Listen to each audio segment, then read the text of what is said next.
दोस्तों, 5 अगस्त मंगलवार के दिन पड़ने जा रहा है पुत्रदा एकादशी का व्रत। ऐसे में कृष्ण शुक्ल पक्ष की एकादशी के दिन व्रत उपवास रखना न रखना, पूजा पाठ करना न करना, परंतु साल की सावन माह की सबसे बड़ी एकादशी में इस पुत्रदा एकादशी के दिन भगवान सूर्य नारायण जी को जल में सिर्फ यह एक गुप्त चमत्कारी चीज मिलाकर चढ़ा देना, तत्काल रूप से मिटेगी आपकी गरीबी, पुत्र प्राप्ति की मनोकामना होगी पूर्ण और हर इच्छा होगी आपकी पूर्ण। दोस्तों, श्रावण मास में आने वाली पुत्रदा एकादशी का दिन हमारी शास्त्रों में बहुत बड़ा और विशेष महत्व रखता है। शास्त्रों में ऐसा वर्णन है कि जो भी मनुष्य श्रावण महीने के शुक्ल पक्ष के दिन पड़ने वाली पुत्रदा एकादशी को भगवान सूर्य देव की उपासना करता है और जल में उन्हें यह गुप्त चमत्कारी चीज मिलाकर अर्पित करता है, ऐसा व्यक्ति अपने जीवन में हर भौतिक सुख सुविधा को प्राप्त करता है।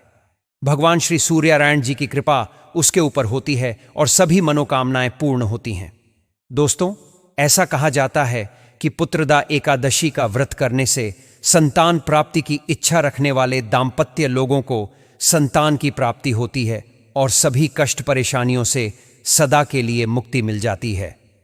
भगवान श्री हरि विष्णु और मां लक्ष्मी जी की असीम कृपा आपके ऊपर बरसती है। जीवन में इतना धन बरसता है कि आप बन जाते हैं दुनिया के सबसे धनवान और करोड़पति।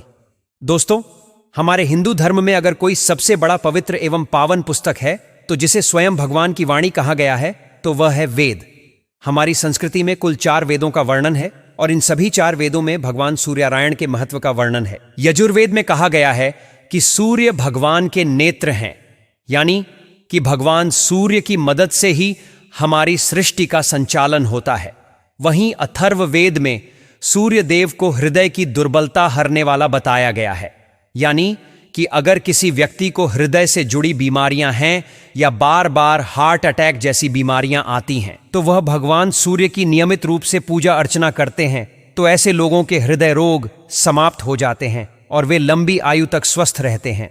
सूर्य पुराण के अनुसार सूर्य को ही समस्त जगत की उत्पत्ति का एकमात्र कारण निरूपित किया गया है और उन्हीं को संपूर्ण जगत की आत्मा तथा ब्रह्म बताया गया है।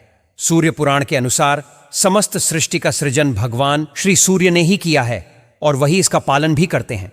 इसलिए प्रत्येक मनुष्य को अपने जीवन में नियम पूर्वक प्रतिदिन भगवान श्री सूर्य को जल अवश्य अर्पित करना चाहिए। लेकिन अगर प्रतिदिन जल देना संभव ना हो तो किसी खास दिन जैसे कि सावन महीने में आने वाली पुत्रदा एकादशी के दिन आप भगवान श्री सूर्य को जल अवश्य ही अर्पित कर सकते हैं। पुत्रदा एकादशी जो है इस बार 5 अगस्त मंगलवार के दिन है, तो आज के वीडियो को बड़े ध्यान से देखिएगा और चैनल दिव्य ज्योति को सब्सक्राइब जरूर से कीजिएगा। हम आपको भगवान सूर्य देव को जल अर्पित करने के फायदे के बारे में बताने वाले हैं और आपके जीवन से जुड़ी तमाम परेशानियों के बारे में भी जिक्र करने वाले हैं, जिसका निवारण आज इस वीडियो के माध्यम से आपको प्राप्त होगा। देखिए, श्रावण महीने में आने वाली एकादशी के दिन जो व्यक्ति सूर्य भगवान को सिर्फ 1 लोटा जल चढ़ा करके दोस्तों अपने पूरे परिवार के लिए सुख शांति और सौंदर्य पैदा कर लेता है। महत्वपूर्ण सबसे बड़ी बात यह है कि एकादशी के दिन चढ़ाया गया जल साक्षात भगवान सूर्य देव तक पहुंच जाता है और पूरे परिवारजनों के साथ में आप जो है खुशियां मनाते हैं। पहले तो इस वीडियो को अन्य लोगों के साथ में शेयर कर दीजिए और अपने जीवन को सकारात्मक बदलाव को आमंत्रित कर सकें। लेकिन दोस्तों, वीडियो में आगे बढ़ने से पहले कमेंट बॉक्स में श्री सूर्यनारायण भगवान की विशेष कृपा प्राप्त करने के लिए जय सूर्यदेव, जय लक्ष्मी नारायण, पति हर हर महादेव जरूर लिख दीजिए। दोस्तों, परम तेजस्वी सूर्यदेव के गुणों का वर्णन कोई भी एक मुख से नहीं कर सकता।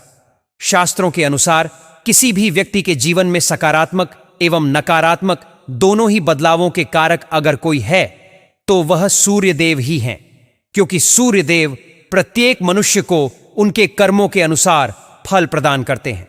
अगर कोई व्यक्ति अपने जीवन में नियम बनाकर प्रतिदिन भगवान सूर्य की पूजा अर्चना करता है, उन्हें जल अर्पित करता है, उसके जीवन के तमाम दुख दरिद्रता दूर होते हैं। वहीं शास्त्रों में ऐसा भी कहा गया है कि जो मनुष्य भगवान सूर्यनारायण का अपमान करता है एवं उन्हें गलत विधि से जल चढ़ाता है, ऐसा व्यक्ति घोर पाप का अधिकारी है एवं ऐसे लोगों पर भगवान सूर्य अत्यंत क्रोधित हो जाते हैं जिस वजह से उसे अपने जीवन में कई तरह की तमाम मुश्किलों का सामना करना पड़ता है। इसीलिए दोस्तों, आपको भगवान श्री सूर्य को जल चढ़ाने के नियमों के बारे में ज्ञात होना चाहिए। दोस्तों, शास्त्रों में भगवान श्री सूर्य को स्वयं नारायण का अंश कहा गया है, और यह जो पावन महीना सावन का चल रहा है, जो कि अब समाप्त ही होने वाला है, तो ऐसे में आप सबसे पसंदीदा भगवान शिव के महीने में आने वाली पुत्रदा एकादशी के दिन भगवान सूर्यनारायण जी को जल जरूर से समर्पित कीजिए। सावन माह की दूसरी एकादशी के दिन अगर आप इस उपाय को करते हैं तो इसका महत्व कई गुना बढ़ जाता है। दोस्तों, भगवान सूर्य नारायण की पूजा एवं उनके महत्व के बारे में भगवान श्री कृष्ण ने भी कई बार जिक्र किया है। एक पौराणिक कथा के अनुसार भगवान कृष्ण के बेटे श्यामा को उनकी गलतियों की वजह से भगवान कृष्ण ने ही श्राप दे दिया, जिसके कारण उनके पूरे बदन में कुष्ठ रोग हो गया था। बाद में सामा को अपनी गलतियों का एहसास हुआ, और जब उन्होंने अपने पिता यानी कि श्री कृष्ण से इस रोग का निवारण पूछा, तो उन्हें सामा को भगवान श्री सूर्य के मंदिर को बनाने के साथ उनका नियमित पूजा करने का और जल अर्पित करने का आदेश दिया, जिसके बाद ही सामा का कुष्ठ रोग जो है दूर हुआ। यहां तक कि इस युग के विज्ञान में भी इस बात की मान्यता दी है कि जब भी भगवान श्री सूर्यनारायण की किरणें हमारे शरीर को छूकर उसे अवशोषित करती हैं, तो सूर्य के प्रकाश की वजह से हमारी त्वचा पर जो सूक्ष्म जीवाणु होते हैं उनका नाश पल भर में हो जाता है। साथ ही त्वचा रोग से संबंधित लोगों के लिए भगवान सूर्य की सुबह की किरणें बेहद लाभप्रद है। अगर किसी की हड्डियां कमजोर हो गई हैं या शरीर में ताकत नहीं है, तो रोज सुबह सुबह भगवान सूर्य को जल चढ़ाना शुरू कर देना चाहिए, क्योंकि पूरी धरती पर सिर्फ सूर्य ही एकमात्र ऐसे देवता हैं जो हमें नेचुरल तरीके से विटामिन डी देते हैं। जब सुबह की पहली किरण आपके शरीर पर पड़ती है ना, तो अंदर से एक नई ऊर्जा जगती है, शरीर में ताकत आती है, हड्डियां मजबूत होती हैं और चेहरा भी चमकने लगता है। ऐसे लोग हमेशा सेहतमंद रहते हैं, बीमारियां पास भी नहीं आती। जो रोज सूर्य को जल देते हैं उनकी भुजाओं में दम होता है, शरीर फिट रहता है और उनमें एक अलग ही आत्मविश्वास होता है। ऐसे लोग जिंदगी में कभी हारते नहीं, क्योंकि उनका तेज खुद सूर्य से जुड़ जाता है। वहीं जो लोग श्री सूर्य नारायण का अपमान करते हैं, उनका मजाक उड़ाते हैं, तो ऐसा शास्त्रों में लिखा गया है कि ऐसे लोग जीते जी घोर नरक भोगते हैं। तो चलिए दोस्तों, हम एक एक करके जानते हैं कि हमें भगवान श्री सूर्यनारायण की किस विधि से पूजा करनी चाहिए और कौन सी गलतियों को हमें नहीं करना चाहिए। अथर्ववेद की माने तो व्यक्ति भगवान सूर्यनारायण की तरफ मुंह करके सोच करता है। ऐसे व्यक्ति की परछाई भी माफी के लायक नहीं है। ऐसी गलती करने से आपको सदा बचना चाहिए। वहीं दोस्तों, सौर धर्म में सदाचार भाग में हमें भगवान श्री सूर्यनारायण को जल चढ़ाने के नियमों के बारे में पता चलता है, जिसके अनुसार सूर्य देव को जल चढ़ाने का नियम है। दोस्तों, सुबह ब्रह्म मुहूर्त में उठकर स्नाना आदि शुद्ध करने के बाद पीले अथवा हल्के लाल रंग के वस्त्र पहनकर हाथ में तांबे का लोटा लेकर, या अगर लोटा ना हो तो हाथ की अंजलि बनाकर भगवान सूर्यनारायण के मंत्रों के जप के साथ या उनके नाम के साथ उन्हें जल अर्पित करना चाहिए। जल अर्पित करने के दौरान हमें इस बात का विशेष रूप से ध्यान रखना चाहिए कि जो जल आप सूर्य देव जी को अर्पित कर रहे हैं उसके छींटे आपके ऊपर ना पड़े, क्योंकि ऐसा अगर होता है तो इसे भगवान श्री सूर्यनारायण का अपमान समझा जाता है। इसी के साथ दोस्तों, जब भी आप भगवान श्री सूर्यदेव को जल अर्पित करते हैं तो आपको ध्यान रखना चाहिए कि जिस लोटे से सूर्यदेव को जल अर्पित कर रहे हैं उस लोटे में आपके अंगूठे स्पर्श नहीं होने चाहिए। और अगर आप अपने हाथों से जल अर्पित कर रहे हैं तो आपके हाथों की तर्जनी और अंगूठी आपस में संपर्क ना हो। अंगुली और अंगूठे के मिलन से राक्षसी मुद्रा का निर्माण होता है, और हमें राक्षसी मुद्रा में कभी भी सूर्य को जल अर्पित नहीं करना चाहिए। अब हम जानते हैं कि इस सोमवार एकादशी तिथि पर सूर्य देव को जल चढ़ाने वाले लोटे में वह कौन सी चीजें जो आपको मिलानी चाहिए, जिसको मिलाने के बाद पूरी जिंदगी पूरी तरह से बदल जाती है। दोस्तों, आज के इस वीडियो में हम जिन उपायों के बारे में आपको बताने वाले हैं, यह उपाय कोई मामूली उपाय नहीं है, बल्कि दुनिया भर के तमाम ज्योतिषी इन उपायों को अनुभव सफलतापूर्वक बताते हैं। इसीलिए वह ध्यानपूर्वक इन उपायों को आप सुनिए। आप चाहे तो किसी कॉपी पेन लेकर उसमें नोट कर सकते हैं। अगर आपका मन एकाग्र नहीं है और आप किसी भी कॉम्पिटिटिव एग्जाम की तैयारी करते हैं या फिर आप स्कूल, कॉलेज या मार्क्स अच्छे नहीं आते, आपको इस एकादशी से शुरू करते हुए प्रतिदिन भगवान सूर्यदेव को जल देने वाले लोटे में नीले रंग का गुलाल मिलाकर अर्पित करना चाहिए। ऐसा करने से मन एकाग्र शक्ति रहती है और वृद्धि भी होती है। जो भी अध्ययन करते हैं तुरंत आपको कंठस्थ हो जाता है। हमारे शास्त्रों में हमें इस बात का वर्णन मिलता है कि भगवान श्री सूर्य अतुलित बल बुद्धि पराक्रम के देवता हैं। श्री हनुमान जी महाराज को सूर्यदेव ने ही शिक्षा दी, इसीलिए हनुमान जी के गुरु सूर्यदेव ही हैं।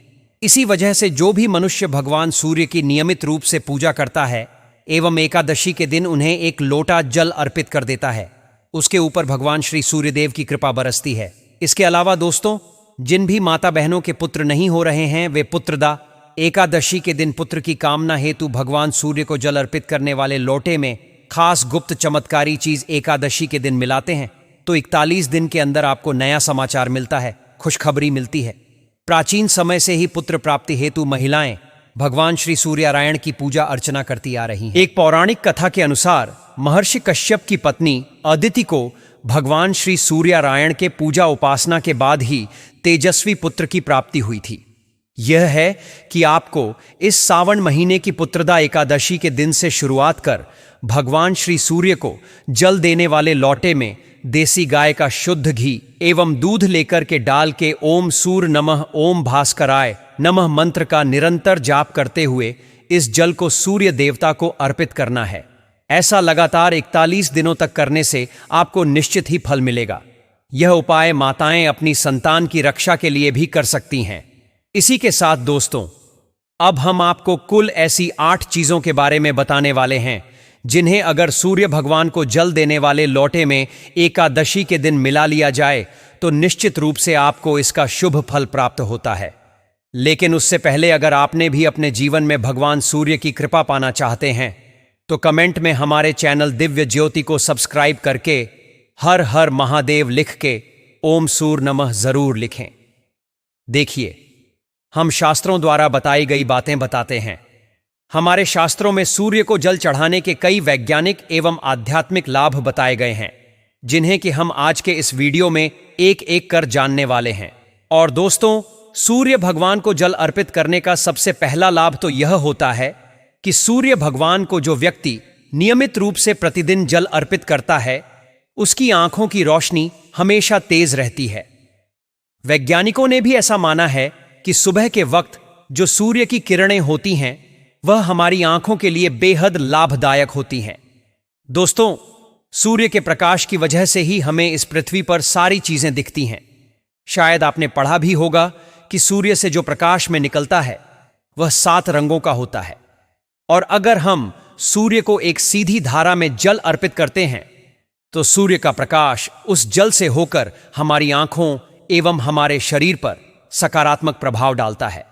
जब सूर्य का प्रकाश उगता है तब शरीर को स्पर्श करता है तो शरीर की जो नेगेटिव एनर्जी होती है वह उसी क्षण समाप्त हो जाती है। साथ ही दोस्तों, जो व्यक्ति प्रतिदिन खास करके एकादशी के दिन भगवान सूर्य को जल अर्पित करता है उसे बल बुद्धि अद्भुत आशीर्वाद प्राप्त होता है। क्योंकि दोस्तों, जैसा कि हम सभी जानते हैं कि इस धरती पर अगर कोई प्राकृतिक चीज मौजूद है जिससे विटामिन डी का उत्सर्जन होता है तो वह केवल सूर्यदेव हैं। वैज्ञानिकों के अनुसार सुबह का जो वक्त है, जिस वक्त श्री सूर्य अपने लाल और पीले रंग में आकाश में विद्यमान रहते हैं, उस वक्त सूर्य भगवान से ज्यादा अच्छा विटामिन डी का स्रोत और कुछ भी नहीं हो सकता। इसके साथ ही दोस्तों, आपको यह भी बता दें कि सूर्य को जो व्यक्ति प्रतिदिन जल देता है उसके शरीर में रोग प्रतिरोधक क्षमता का विकास होता है, जिस वजह से सूर्य को प्रतिदिन जल देने वाले व्यक्ति को कभी भी सर्दी, नज़ला, जुकाम जैसी बीमारियां परेशानी नहीं करती हैं। जैसे ही सूर्य की पहली किरण आपके शरीर को स्पर्श करती है वैसे ही सभी प्रकार के जीवाणु, विषाणु सूर्य की असीम ऊर्जा की वजह से अपने प्राण त्याग देते हैं और आप रोग मुक्त हो जाते हैं। चलिए अब हम जानते हैं पुत्रदा एकादशी के दिन भगवान सूर्य देव को जल अर्पित करने वाले जल में ऐसी कौन सी चीज डालनी चाहिए जिससे भाग्य का साथ मिले। बहुत सारे लोग कमेंट करते हैं कि हमारा भाग्य साथ नहीं देता। ऐसे में सूर्य को भाग्य का कारक माना गया है, प्रबल कारक माना गया है। जब आप भगवान सूर्य को सुबह जल देते हैं तो जल देते समय आपको गायत्री मंत्र का जाप करना है। यदि आपके आत्मविश्वास में कमी आ गई है, पराक्रम में कमी आ गई है, तो आपको आत्मविश्वास कमजोर हो रहा है, तो ऐसे में आप इस एकादशी प्रिय भक्त, कई लोग अक्सर हमसे यह प्रश्न करते हैं कि मैं तो सारी एकादशी करता हूं या करती हूं, फिर भी मेरे जीवन में दुख दर्द तकलीफ कम क्यों नहीं हो रही? आखिर मुझसे ऐसी कौन सी गलती हो गई है? कौन सा अपराध हो गया है? मुझसे कौन सा अपराध बन गया है जिससे मेरे भगवान का आशीर्वाद नहीं पहुंच पा रहा? तो देखिए दोस्तों, सबसे पहले तो आप सभी जान लें कि हम सभी भगवान के ही बच्चे हैं। शास्त्रों में समस्त मनुष्य जाति के पिता भगवान श्रीमन नारायण जी को कहा गया है, और पिता कभी भी अपने बच्चों का अहित मंगल नहीं कर सकते। असल में जो हमारे जीवन में दुख आते हैं, परेशानियां आती हैं, यह कहीं ना कहीं हमारे ही जन्म अथवा पिछले जन्मों के पाप कर्म होते हैं। अब यह पाप कर्म भगवान की पूजा आराधना करने से, व्रत उपवास रखने से खत्म हो जाते हैं। परंतु भक्तों, यदि आपसे व्रत के दौरान कुछ गलती हो जाए, विशेषकर किसी शुभ तिथि जैसे कि एकादशी या सावन माह के सोमवार के दिन आप जाने अनजाने में कुछ ऐसी चीजों का सेवन कर लें जिसका सेवन करना शास्त्रों में वर्जित बताया गया है, तो आपको व्रत करने का कोई भी फल प्राप्त नहीं होगा और उल्टा आप पर पाप लग जाएगा। आप पाप के भागी बनेंगे और फिर हमारे जीवन में दुख दर्द परेशानियां लगी रहेंगी। मतलब गलती हमारी और दोष भगवान को देते हैं। इसलिए प्रिय भक्तों, आपको शास्त्र संबंधित चीजों की जानकारी होनी चाहिए। जैसे भक्तों, यदि आपके घर में लड्डू गोपाल जी हैं और आप रोज अपने घर में बना भोजन उन्हें भोग लगाते हैं, तो इस बात का विशेष रूप से ध्यान रखें, ना ही सिर्फ एकादशी तिथि पर बल्कि किसी भी दिन लड्डू गोपाल को जो है मसूर की दाल, गाजर, प्याज, लहसुन जैसी चीजों से बने हुए भोग नहीं लगाने चाहिए। तमाम तरह की तामसिक सब्जियां होती हैं जो भोजन में गिनी जाती हैं, इसलिए इन्हें भोग में शामिल नहीं किया जाता। इसके लिए अतिरिक्त मूली जामुन को भी कुछ जगहों पर लड्डू गोपाल को भोग में नहीं चढ़ाया जाता, इससे धन का नाश होता है। लेकिन दोस्तों, जामुन का भोग आप भगवान श्री गणेश जी को जरूर लगाइए, क्योंकि जामुन, जिसे कि शास्त्रों में जंबू फल कहा गया है, यह भगवान श्री गणेश जी की अत्यंत प्रिय वस्तु है। गणेश पुराण में स्पष्ट लिखा हुआ है, जंबू फल चारु वत्सम कपर्दिन लंबोदरम चारुहासनम विघ्नेश्वरम सर्वगणादब भजे सुरासुर सेवती पाद पंकज फंदाज। जो जंबू फल यानी कि जैसे मधुर फलों का भक्षण करते हैं, जिनके जटा झूठ हैं, जिनका पेट विशाल है, जो समुद्र आसन पर विराजमान है, ऐसे विघ्नेश्वर समस्त गुणों के अधिपति और देवों तथा असुरों द्वारा पूजित चरणों वाले गणपति को मैं भजता हूं। दोस्तों, इस एकादशी पर भगवान गणेश जी का निश्चित रूप से जामुन का भोग लगाएं। लेकिन दोस्तों, इस ऋतु में मिलने वाला फल सीताफल है, जिसे हम शरीफा भी कहते हैं, जिसका भोग आपको गलती से भी भगवान विष्णु और माता लक्ष्मी की पूजा में नहीं लगाना चाहिए, क्योंकि यह फल तमोगुणी माना गया है। इसलिए इसका भोग आप ना लगाएं, लेकिन आप इसका व्रत के दौरान सेवन जरूर कर सकते हैं। इसी के साथ दोस्तों, जो भी व्यक्ति किसी भी शुभ दिन, खास करके पुत्रदा एकादशी पर भगवान को अर्पित किया गया पंचामृत का सेवन करता है, उसके जीवन में कभी धन की कमी नहीं होती। पंचामृत को बनाने के लिए गाय का शुद्ध दूध, दही, शहद, गुड़, घी का उपयोग करें और भगवान श्री विग्रह को इस नवनिर्मित द्रव्य से स्नान कराएं। फिर इस द्रव्य को एक पात्र में इकट्ठा कर तसल्ली की पत्ती डालकर, यानी तुलसी की पत्ती डालकर सभी लोग इसे ग्रहण करें। मान्यता है कि भगवान के पंचामृत को ग्रहण करने वाले लोग कभी भी आकस्मिक दुर्घटनाओं के शिकार नहीं होते। पर आपको सिर्फ भगवान श्री विष्णु जी या उनके अन्य रूपों के चरणामृत को ग्रहण करना चाहिए। भगवान भोलेनाथ के ऊपर चढ़ा चरणामृत आपको ग्रहण न करना चाहिए। यह संत सन्यास या पुजारियों के लिए ही होता है। दोस्तों, भगवान के पंचामृत में अत्यंत शक्ति होती है, जिसके सेवन मात्र से व्यक्ति के कोटि कोटि जन्मों के पाप कर्म तत्काल समाप्त हो जाते हैं।